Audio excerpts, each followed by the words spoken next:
Hey, Travel Brats. Happy Travel Brat Tuesday. It's Soph and Nat, and we have a special guest on for a second episode, Jamie Beebe. Hey, Hi, Jamie. thanks. Hey, Hey, hey. guys. It's great to have you. And if you guys didn't listen to our last episode, we introed Jamie and we talked about her life and her podcast, Strictly Stalking, in the last trip, as well as her favorite places and hots and nots. So today we're going to talk about most memorable travel stories, which is a series that Natalie and I both love and started together. They're funny, they're sad, they're crazy, and Jamie's got a lot of crazy ones. In a good way from her I podcast do. and her own life. So, Jamie, I just want to start with talking about most memorable travel stories from let's do Strictly Stalking first. Um, well, an interesting one is, it's more about me doing the show. Uh-huh. Sure. So we interview people who have been stalked. And so sometimes, if I'm traveling, it might be like 3 in the morning that I'm going to get up and do an interview because we kind of go on other people's schedules. I was in Bali and it was 3 a.m., but I was staying in a treehouse, like up high in this treehouse, and I had internet access. So I was like, yeah, no problem. Bali at 3 a.m. is so quiet. So I'm like sitting there trying to do an interview in a treehouse, and all I hear like there's monkeys and there's like weird birds and there's like all these like it's like I'm in a jungle, I'm in the middle of a jungle in a tree, and there's like there's lizards kind of walking by, and there's all these things happening, and I'm like trying to concentrate, trying to do an interview, and that was definitely not something that I want to do all the time because it's very difficult. And it's trying to be all quiet because there was other people sleeping, in the other trees. And Uh-huh. so, That's and crazy. it was like 3 a.m. You got to be quiet. And so that was definitely my most memorable thing that I did with Strictly Stalking, was just trying to do that interview at like in a tree. And Did there was you there's hear the internet. monkeys like in the background in the episode? A Like, little bit. Like, I think, our we have a great editor. Luckily it's not me. And so he was able to take a lot of the extra sounds out, and I muted myself when I wasn't talking. Um, but it was definitely like, it sounded like I was in a jungle because I was. I was in the Wow. middle of a jungle. There's all kinds of things. And and it was really, really hot too. And so I had the treehouse door open, and I just kept thinking like, please don't let a monkey like jump in here because they're scary. They're like not, they're like they're not gonna kill you, but they're not like friendly. They're not like gonna hug you either. They're gonna like steal your stuff or something. I don't know what they do, but it's Banana? probably just not what I want to deal with. So I just kept like out of the corner of my eye, like, I hope the monkey's not gonna jump in here. So yeah, That's that was crazy. it. That's pretty cool. Who are you interviewing? Oh gosh. I don't actually remember which episode that was. Were they like impressed by the background that you had or the location you were in? I did mention it, and they were like, "Oh, okay." Like, 'cause, Right it's so weird on. 'cause it's like it's daytime. Like they're in a totally. It's just so different when you're traveling. It's so hard to people to be like, "Oh, so you're totally in daytime. Oh, you're totally in nighttime." It's just a weird. It's a weird trip, It's funny. It almost feels like East Coast versus California. right? We were just talking about that. Well, that's really cool. What about the last trip? Because there's too many on that, but some of the highlights so far. Yeah. An interesting one was I found a case that I wanted to do about this rugby player who, actually, it comes out next week, a rugby player who went missing in Barcelona. And it's a really interesting case. Like like a couple of days before he went missing, he posted a 15-minute video on Instagram about how his life was in danger and he thought people were trying to kill him. And I don't know what happened to him. But he did go missing just a couple days after that. And then, the newspaper started saying, like, oh, he owed money to the Somali mafia, like this and that. Like he was a Ooh. famous rugby player. And he was on Celebrity X Factor, and like he's just vanished, which is crazy. So Wow. I started researching that. And then my girlfriend is in a really cool band. She like is in a Black Sabbath cover band, and she went out there. She's on tour. She's like, "Oh, I'm going to be in Barcelona," and I was like, "Oh, I'm going to come hang out with you in Yeah. Barcelona." So I went out there because I was researching the case anyway, and I walked like his same path because, he took a boat from Ibiza to Barcelona, got off the boat, walked up to this bar, like it's all on CCTV up until like he just poofs and vanishes. So, Wow. I just kind of like walked his same path, and it was eerie. I mean, obviously there were no clues or anything. It's been, I think I went on his 1 year, like the anniversary, right around the anniversary of his 1 year disappearance. And it just felt like deja vu, like this eerie, like how does somebody vanish? Like I'm walking on his path and then like, but where is he? So that was like really intense. Wow, that is crazy. Yeah. I don't know if I could beat that. Yeah.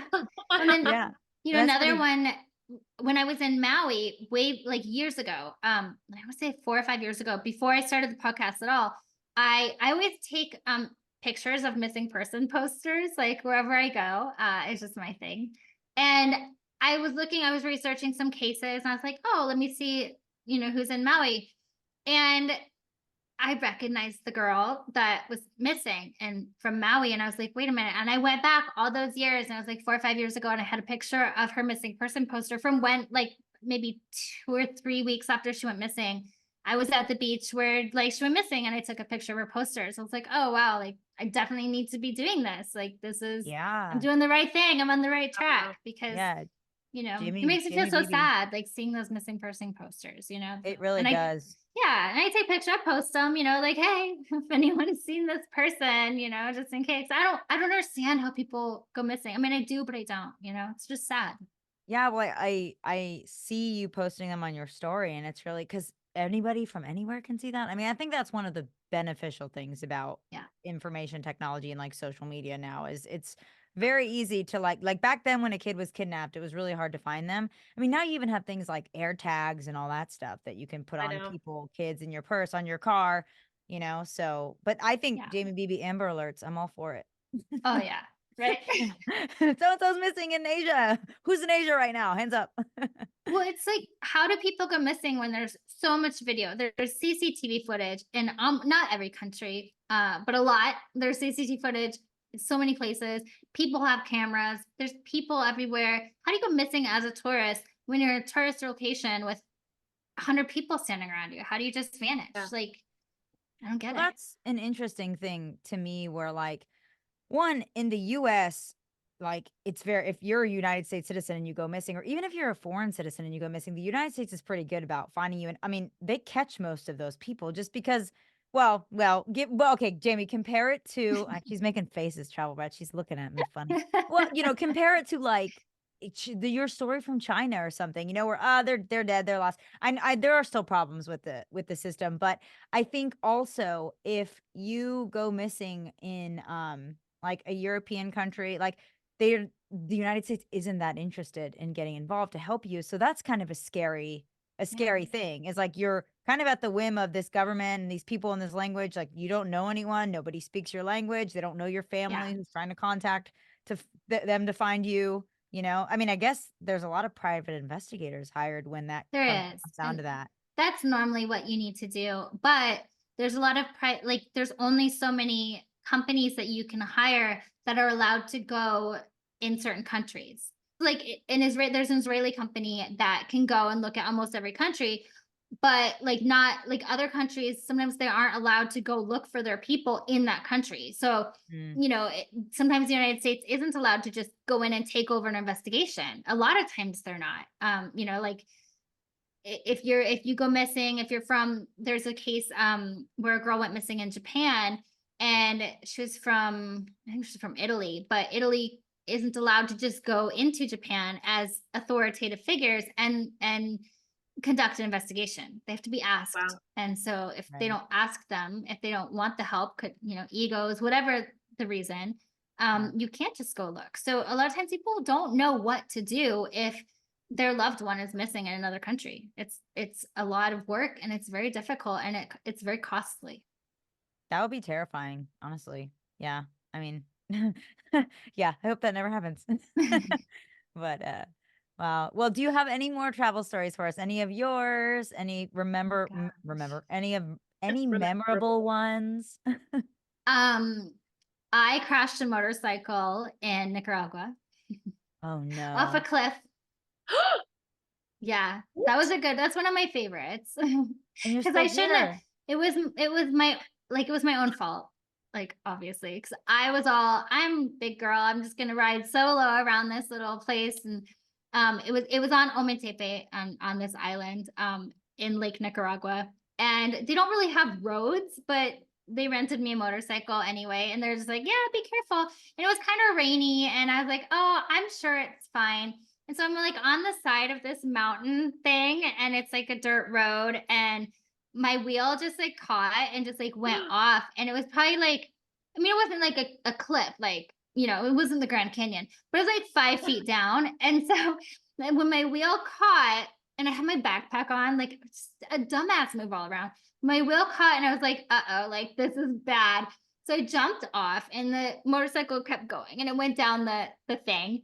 And I'm like looking down. I'm like, well, I can't get it back up. Like it's very Yeah. heavy. And I look, I'm like, I'm basically fine. I had a little slice in my leg and some bruises, no big deal.